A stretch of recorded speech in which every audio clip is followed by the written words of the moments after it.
नमस्कार दोस्तों, आज बात करने वाला हूँ stay of demand due to inoperative PAN. हाँ जी दोस्तों, अगर आपके पास भी टीडीएस का डिमांड आ गया है इनऑपरेटिव पेन के कारण, आपके ऊपर हैवी टीडीएस डिमांड आ गया है, तो कैसे आप उस डिमांड को रोक सकते हैं या कैसे उस डिमांड को क्लियर करा सकते हैं। आज डिटेल में पूरा प्रोसेस बताने वाला हूँ।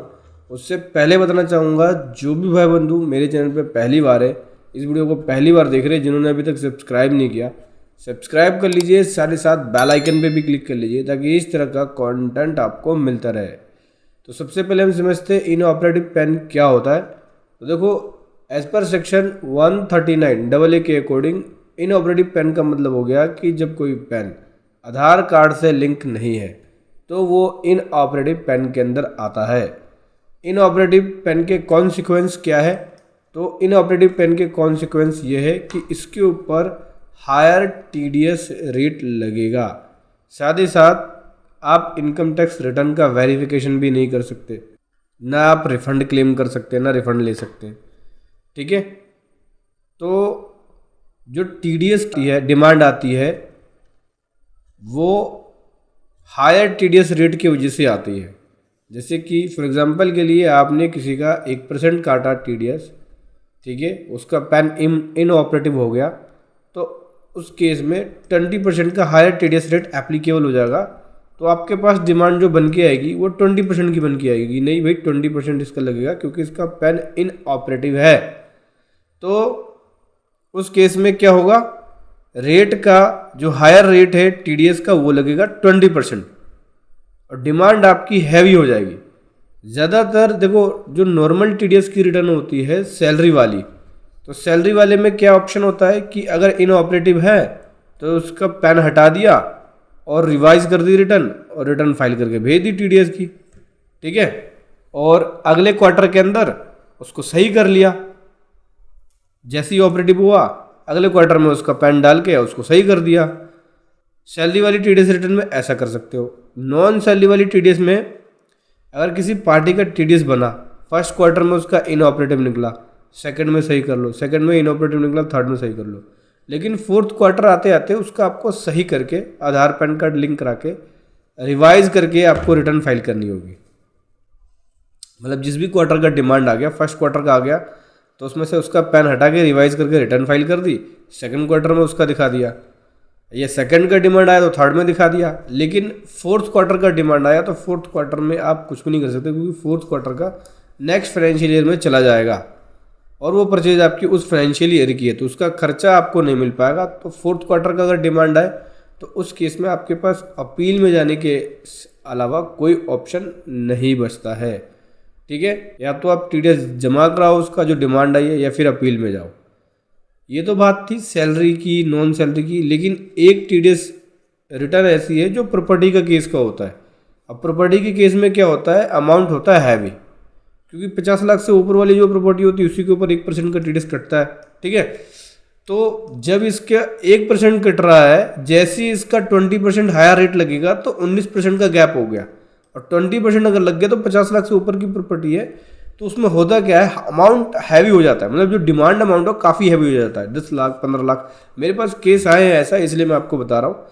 तो ऐसे केस में आप रिवाइज रिटर्न तो फाइल ही नहीं कर सकते, क्योंकि प्रॉपर्टी के केस में ज़्यादा ज़्यादा सिंगल बायर होता है और सिंगल सेलर होता है, या दो बायर भी हैं, जॉइंट बायर है तो भी उनका पेन हटा नहीं सकते क्योंकि दो लोग हैं, रजिस्ट्री में दोनों का नाम है, उसको हटा नहीं सकते, रजिस्ट्री के हिसाब से आपको दिखाना पड़ेगा। तो उस केस में आपके पास जो ऑप्शन बचता है, टीडीएस रिटर्न को रिवाइज करके नहीं कर सकते आप उसको क्लियर। आपके पास ऑप्शन बचता है एक ही कि अपील में जाओ। अब इनकम टैक्स के अंदर अपील के कई सारे प्रोसीजर है।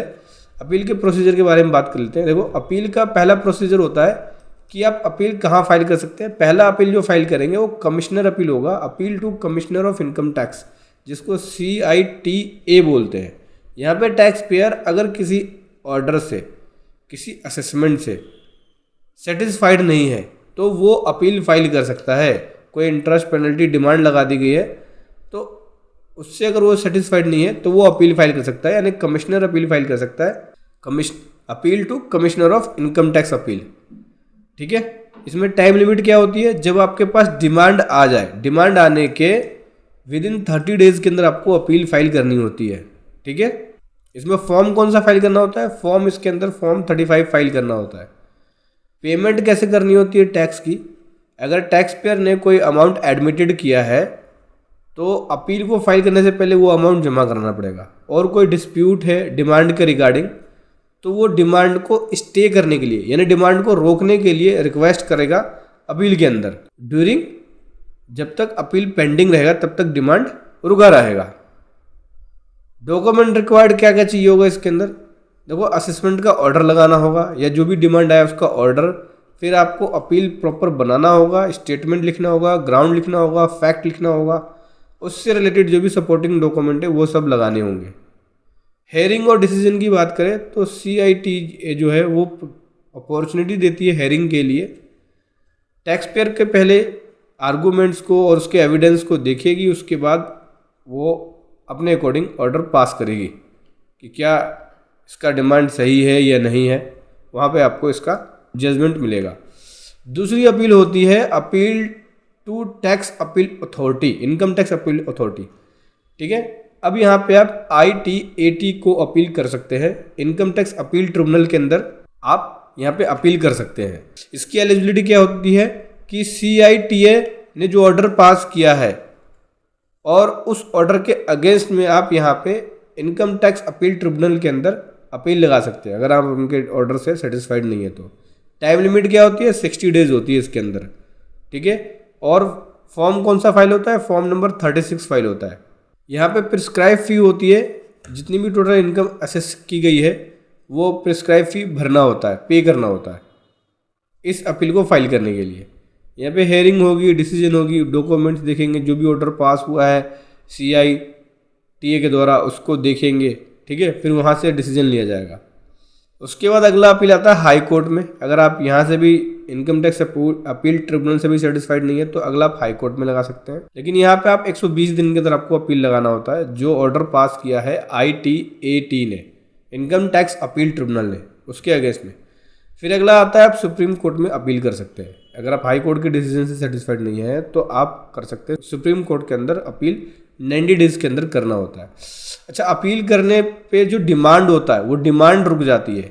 जब तक अपील चलेगा तब तक आप डिमांड को रोक सकते हैं। ठीक है, तो स्टे ऑफ डिमांड आप डाल सकते हैं अपील के अंदर, जहाँ पे आपकी डिमांड जो है वो रुक जाएगी।